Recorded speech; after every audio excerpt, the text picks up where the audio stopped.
Around the world, InvestView companies are forging a path for individuals to take advantage of financial and technical innovations. For you, for your family, for your future. InvestView. Invest in you. Hey, welcome back. It's Thirsty Thursday edition of Liquid Lunch on Newsmax TV. It's the first Thirsty Thursday of 2020. And speaking of 2020, it's officially on. It's about to go down. The election is upon us. It's the election year. Primaries are right around the corner. All this stuff is happening. And as we delve into the 2020 election, we're really there. We finally made it to 2020. We're going to continue every day to take a deeper and deeper look on the remaining Democratic primary candidates and compare them to our president, who I think is doing one heck of a job. And Frankie, we mentioned in the last segment that Bernie seems to be doing well in the fundraising area. He and Mayor Pete and, believe it or not, Andrew Yang raised a fortune in the last quarter. Bernie is trying to use his fundraising prowess to raise even more money. Here's a video Bernie Sanders posted either yesterday or early this morning citing his fundraising numbers. Have a look. This opportunity to thank our millions of supporters for the incredible financial support that they have provided us in this campaign. As of yesterday, which was the FEC filing deadline, we have received over 5 million contributions from well over 1.2 million people all across this country. And you know what? That is more contributions from more people than any candidate, not just in this campaign, but any candidate in the history of American politics.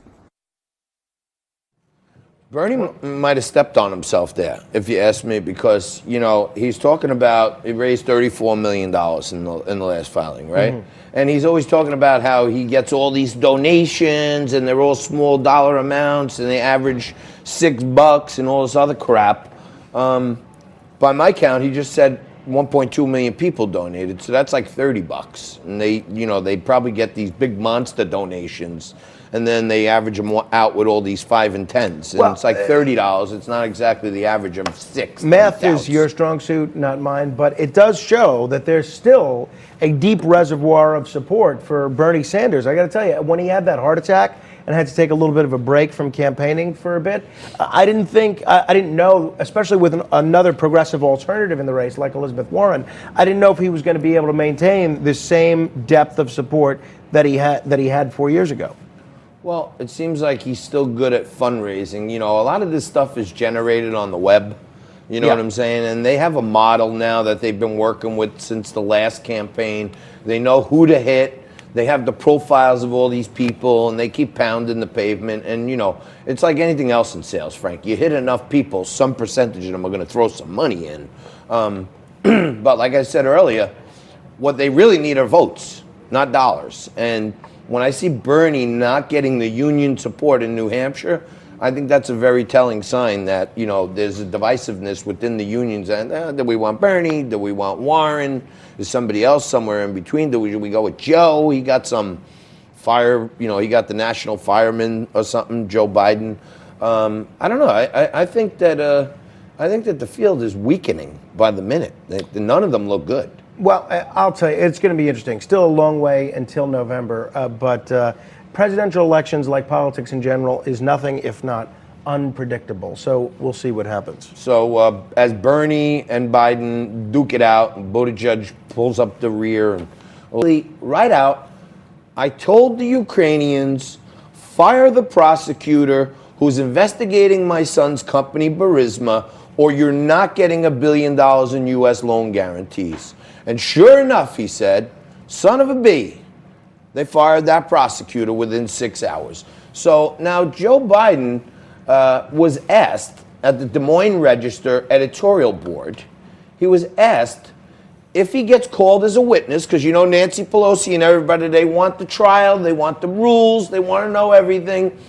He was asked point blank, if you're called as a witness, will you obey the subpoena? And here's what he had to say.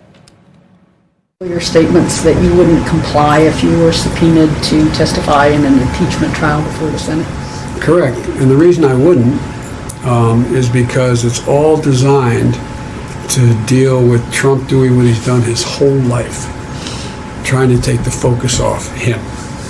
The issue is not what I did. Not a single person, not one single person, even that Doug Giuliani and his compatriots, have said I did anything other than my job. Every one of the people in the sworn testimony who worked for him said Biden did his job and he did it well. So here he is, the leading presidential candidate. He is asked the question point blank, will you obey a subpoena? He goes into a whole soliloquy on how this is Trump deflecting while he's deflecting. He's deflecting the question. I'm not answering the question. And when the people from the Des Moines Register press him on it, he says, no, I'm not going to obey a subpoena because then I might have to answer to the fact that why my son was paid millions of dollars by the company who I got the prosecutor fired from. And it's beyond me. Is there? I got to ask you. You know, you're good at this stuff.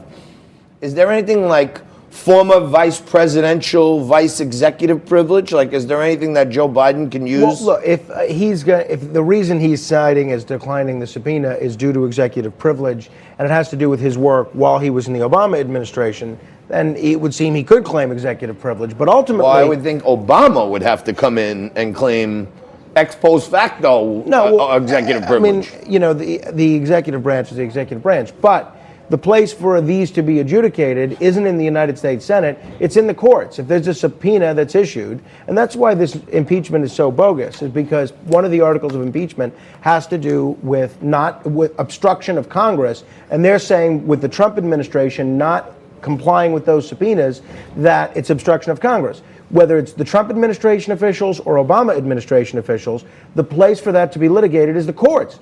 Go to the courts and let them determine whether or not these are lawful subpoenas. The Senate shouldn't have to go to the court. The Senate should send the subpoena if we want to call him as a witness. Well, then it's up to Joe Biden to go to the court. The House is saying. Agreed, right. But the House decided not to go to court.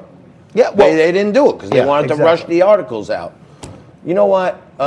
With the Democratic leading candidates like Joe Biden and Bernie Sanders duking it out and falling like a rock, both of them, exclusive footage, from what I understand, they both see their numbers falling. They both see their popularity falling. And they got together for a little summit. And I want to show you some investigative reporting. We got a video of them two meeting on the campaign trail to try to settle things.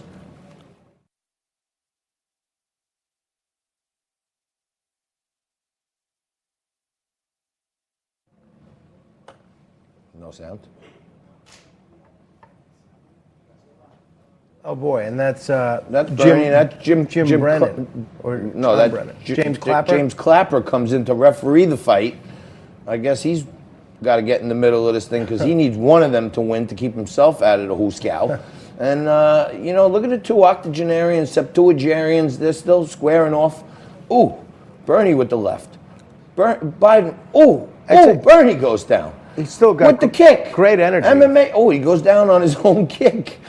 All right. Well, you know, this is the type of stuff we find, and you give us a few days off, Absolutely. and I get out there into the weeds and investigate this stuff, and that's what happened. So you got two senior citizens duking it out. Maybe one of them will get the unions in New Hampshire, and it'll put them over the top. I'm really not sure. But we're going to take a quick break. We're going to come back with another segment where Frank and I are going to break down all the news of the day. A little later in the show, in hour 2, we have Colonel Daniel Davis. He's going to be here and be talking to us and giving us some insights on this battle that went on at the U.S. Embassy in Iraq. We have DJ Jaffe here a little later on. And to close out hour 2, Pavlina Osta will be here to give us some updates on narcissists in the office place and all that other stuff. I'm going to try to take some tips from her. We're going to take a quick break. More Liquid Lunch right after this.